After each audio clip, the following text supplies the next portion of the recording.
نحمده ونصلي ونسلم علی رسولہ الکریم اما بعد۔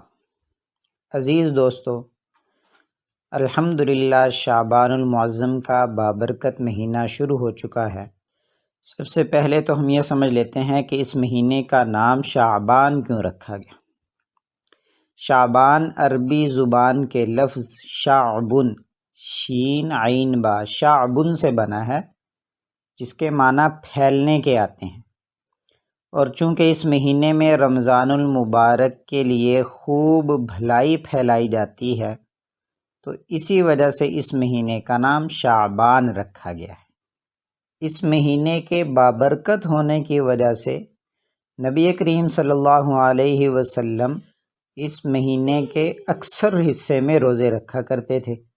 چنانچہ حضرت عائشہ صدیقہ رضی اللہ تعالی عنہا فرماتی ہیں، ما رأیت رسول اللہ صلی اللہ علیہ وسلم استکمل صیام شہر قط الا رمضان وما رأیتہ فی شہر اکثر منہ صیاما فی شعبان۔ یعنی میں نے کبھی نہیں دیکھا کہ رسول اللہ صلی اللہ علیہ وسلم نے پورے اہتمام کے ساتھ رمضان کے علاوہ کسی پورے مہینے کے روزے رکھے ہوں، اور میں نے نہیں دیکھا کہ آپ صلی اللہ علیہ وسلم کسی مہینے میں شعبان سے زیادہ نفلی روزے رکھتے ہوں۔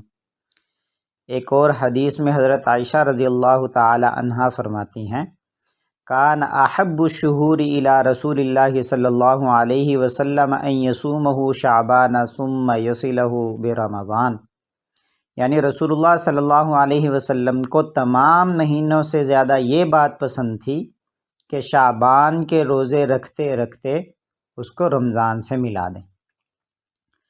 اسی طرح حضرت ام سلمہ رضی اللہ تعالی عنہ فرماتی ہیں کہ میں نے رسول اللہ صلی اللہ علیہ وسلم کو شعبان اور رمضان کے علاوہ لگاتار 2 مہینے روزے رکھتے ہوئے کبھی نہیں دیکھا۔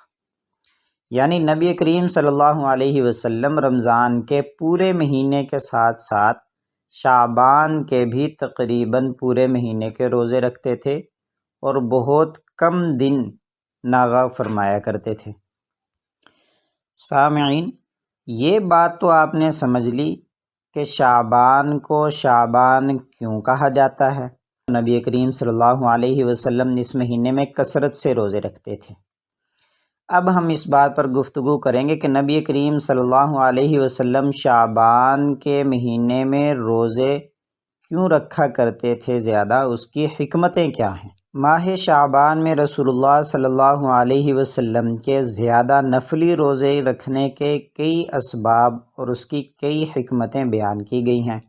ان میں سے 4 حکمتیں ایسی ہیں کہ جن کی طرف احادیث میں بھی اشارہ کیا گیا ہے۔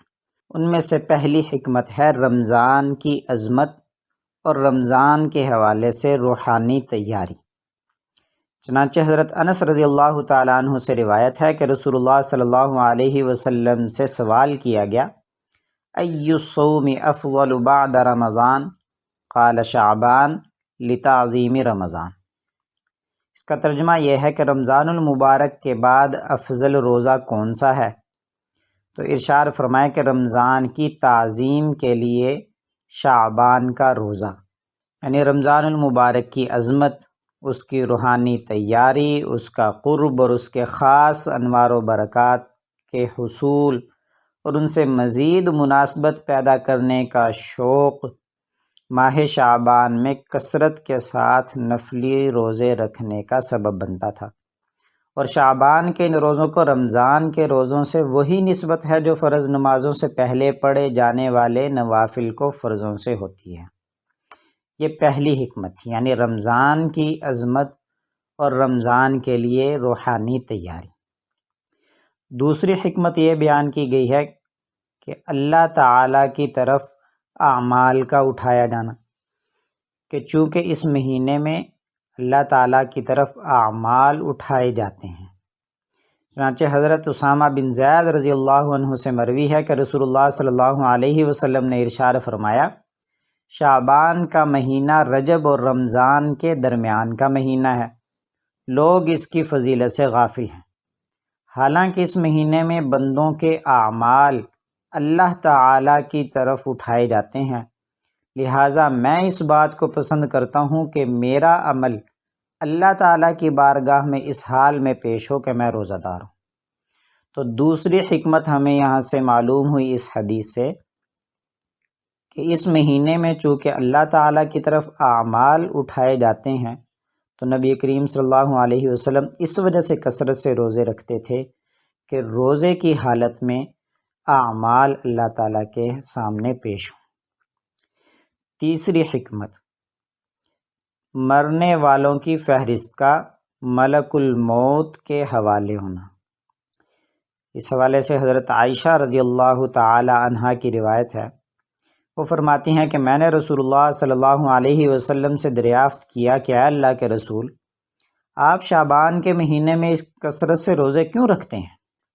تو نبی کریم صلی اللہ علیہ وسلم نے ارشاد فرمایا، اس مہینے میں ہر اس شخص کا نام ملک الموت کے حوالے کر دیا جاتا ہے جن کی روحیں اس سال میں قبض کی جائیں گی، یعنی جن کو موت آئے گی۔ لہٰذا میں اس بات کو پسند کرتا ہوں کہ میرا نام اس حال میں حوالے کیا جائے کہ میں روزے دار ہوں۔ چوتھی حکمت یہ تھی کہ ہر مہینے کے 3 دن کے روزوں کا جمع ہونا، یعنی ایام بیض کے روزے۔ نبی کریم صلی اللہ علیہ وسلم تقریباً ہر مہینے 3 دن یعنی ایام بیض جو ہیں 13، 14 اور 15 تاریخ کے روزے رکھتے تھے، لیکن بسا اوقات یعنی کبھی کبھی سفر وغیرہ اور دیگر کسی عذر کی وجہ سے چھوٹ جاتے تھے اور وہ کئی مہینوں کے ہو جاتے، تو ماہ شعبان میں ان کی قضا کیا کرتے تھے۔ چنانچہ حضرت عائشہ صدیقہ رضی اللہ تعالی عنہا سے مروی ہے، کان رسول اللہ صلی اللہ علیہ وسلم یصوم 3 ایام من کل شہر فربما اخر ذلك حتى یجتمع علیہ صوم الثلۃ فیصوم شعبان۔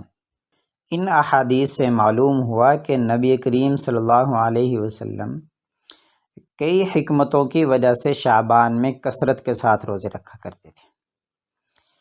ہو سکتا ہے آپ کے ذہنوں میں ایک سوال پیدا ہو کہ احادیث میں تو کہ نبی کریم صلی اللہ علیہ وسلم نے فرمایا اذا بقی نصف من شعبان فلا تصوموا، کہ جب شعبان کا آدھا مہینہ گزر جائے تو اس وقت میں روزے نہ رکھو، اور جب کہ آپ یہ کہہ رہے ہیں کہ نبی کریم صلی اللہ علیہ وسلم کثرت سے روزے اسی مہینے میں رکھا کرتے تھے اور کچھ دن بس نہ کیا کرتے تھے۔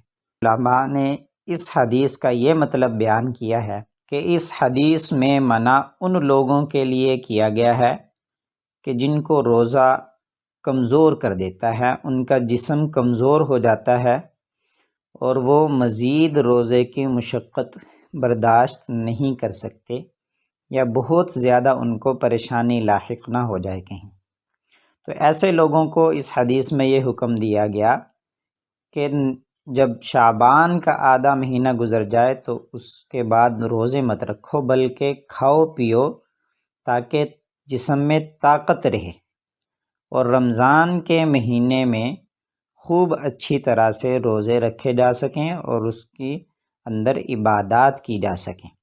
اس لیے آپ صلی اللہ علیہ وسلم خود بھی شعبان کے آدھا گزر جانے کے بعد روزہ رکھا کرتے تھے، اور امت میں سے بھی جو لوگ اس کی طاقت رکھتے ہیں اور روزے سے ان کو کوئی خاص جسمانی کمزوری نہیں ہوتی، تو وہ بھی شعبان آدھا گزرنے کے بعد روزہ رکھ سکتے ہیں۔